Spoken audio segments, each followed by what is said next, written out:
அன்பானவர்களே, அன்பு வணக்கங்கள். நம் மனதை கட்டுப்படுத்துவது எப்படி? நம் மனம் தறிக்கட்டு ஓடுகின்ற நிலையில்தான் இருக்கிறது, இல்லையா? உங்க மனம் என்னென்ன செய்யுது என்பதை எப்போது சிறிது உன்னிப்பாக உங்கள் மனம் செயல்படுகின்ற விதங்களை நீங்க பார்த்துருக்கீங்களா? கிடையாது. மனம் கண்ட கண்ட எண்ணங்களை, தேவையில்லாத சிந்தனைகளை, தகுதியில்லாத கற்பனைகள் எண்ணிக்கொண்டுதானே இருக்குது. கொஞ்சம் யோசனை செய்து பாருங்க. உங்கள் மனம் எண்ணுகின்ற எண்ணம் எல்லாம் உபயோகமானதாக இருக்கிறதா? பயன் உள்ளதாக இருக்குதா? பலன் தரக்கூடியதாக இருக்குதா? இல்ல உங்களை மாற்றக்கூடிய வகையில் இருக்குதா? உங்களை உயர்த்தக்கூடிய வகையில, உங்களை ஒரு உன்னதமானவனாக மாற்றுகின்ற வகையில் உங்க எண்ணங்கள் இருக்குதா? உங்க மனசை கொஞ்சம் ஒரு நிமிஷம் உன்னிப்பா கவனிச்சு பாருங்க. கிடையவே கிடையாது. இந்த எண்ணம் நம்ம ஏன் எண்ணம், இதை ஏன் நம்ம சிந்திச்சோம் அன்னு உங்களுக்கே குழப்பமா இருக்கும், இல்லையா?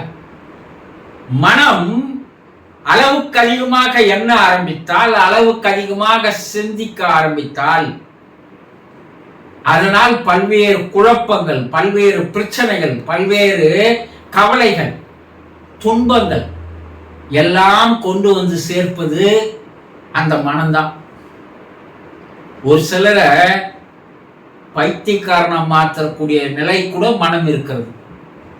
ஒரு சிலரை பாருங்க, ரோட்ல அவன் பாட்டுக்கு பேசின்னு போயினே இருப்பான். யார் கூட பேசுறானே தெரியாது, ஆனா அவனுக்கு அவனே பேசின்னு போவான். அப்படி செய்ய வைப்பது எது? அவனுடைய மனம்தான். மனம் அமைதியாக இல்லைன்னா உங்களுக்கு வாழ்க்கையில பல பிரச்சனைகள் உருவாகும், பல குழப்பங்கள் உருவாகும், உங்களுடைய சிந்தனை தடுமாறி போகும். உங்களை எந்த ஒரு செயலிலும் முழுமையாக ஈடுபட செய்யாமல் உங்களை தடுக்கணும். எதுல நீங்க முன்னேறி போக விடாமல் தடுக்கின்ற ஒரு பெரும் சுவராக, தடுப்பாக உங்கள் மனமே இருக்கும். அப்போ மனம் அமைதியா இருந்தா உங்களுக்கு சந்தோஷமோ ஆனந்தமோ உங்களால முழுமையா அனுபவிக்க முடியும். உங்களுடைய சுயஸ்வரூபம் என்ன அப்படின்னா அமைதியும் ஆனந்தமும் தான். எப்போ உங்க மனம் அமைதியா ஆகுதோ அப்போது உங்களுக்குள்ளே ஒரு ஆனந்தமானது பொங்கி வர ஆரம்பிக்கிறது. அதை அனுபவிக்க ஆரம்பிச்சிட்டீங்கன்னா உங்க வாழ்க்கையே ஒரு இன்பமயமாக மாறிடும். ஆனா முடியுதா? முடியலையே. பகவத்கீதையில கிருஷ்ண பகவான் கிட்ட அர்ஜுனன் கேட்கிறான், பகவானே, இந்த மனம் தறிக்கட்டு போடுது, எதை எதையோ சிந்திக்குது, எதை எதையோ எண்ணுது.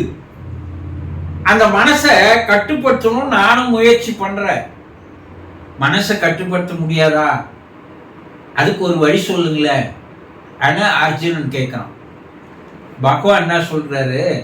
மனதை கட்டுப்படுத்துவது என்பது கடினம்தான், கஷ்டம்தான். ஆனா பயிற்சியும் வைராக்கியமும் இருந்தால் அந்த மனதை கட்டுப்படுத்தி விடலாம் சொல்றார். அப்போ அதற்கு தகுந்த பயிற்சி இருக்கணும்.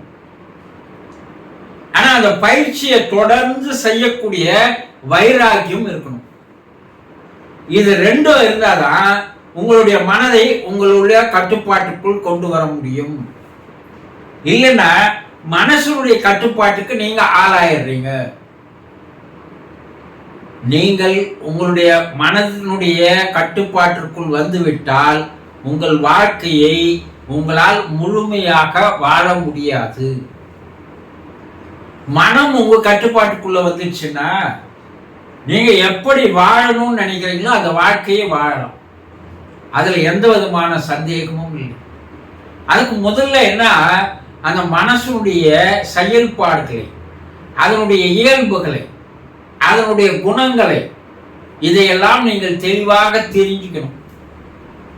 யார் ஒருவன் தன்னுடைய மனதை சரியாக தெளிவாக தெரிந்து கொள்கிறானோ அவனால் அனைத்தையும் சாதிக்கக்கூடியவனாக மாறுகிறான். அப்போ மனம் உங்க கட்டுப்பாட்டுக்குள்ள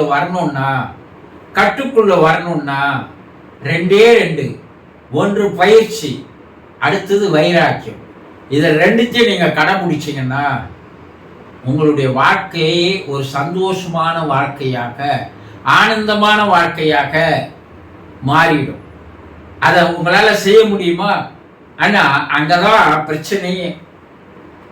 ஒண்ணு பயிற்சி, அது என்னன்னு தெரியல. அப்படியே கத்துக்கினாலும் அதை தொடர்ந்து செய்ய முடியுதா? இல்லை. அப்போ அதுக்கு தொடர்ந்து செய்யற வைராக்கியம் இருக்குதா? வெறி இருக்குதா? தாகம் இருக்குதா? ஆர்வம் இருக்குதா? அக்கறை இருக்குதா? ஆனா அதுவும் இல்லை. அப்போ நீங்கள் வாழ்க்கையில பல பிரச்சனைகளை, பல துன்பங்களை, பல கவலைகளை, வேதனைகளை அனுபவித்தபடி தான் வாழறீங்க. வழி இருக்குது, ஆனா அந்த பக்கம் வரமாட்டேன்றீங்க. யாரோ ஒரு சிலர் அந்த வழியை பின்பற்றுகிறார்கள். அவர்களே வாழ்க்கையில் வெற்றியாளர்களாக மாறுகிறார்கள்.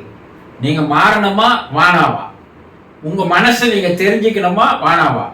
மனசை உங்க கட்டுப்பாட்டுக்குள்ள கொண்டு வரணுமா வானாவா? அதை முடிவு செய்ய வேண்டியது கூட உங்களுடைய மனம்தான். தெரிந்து கொள்ளுங்கள்.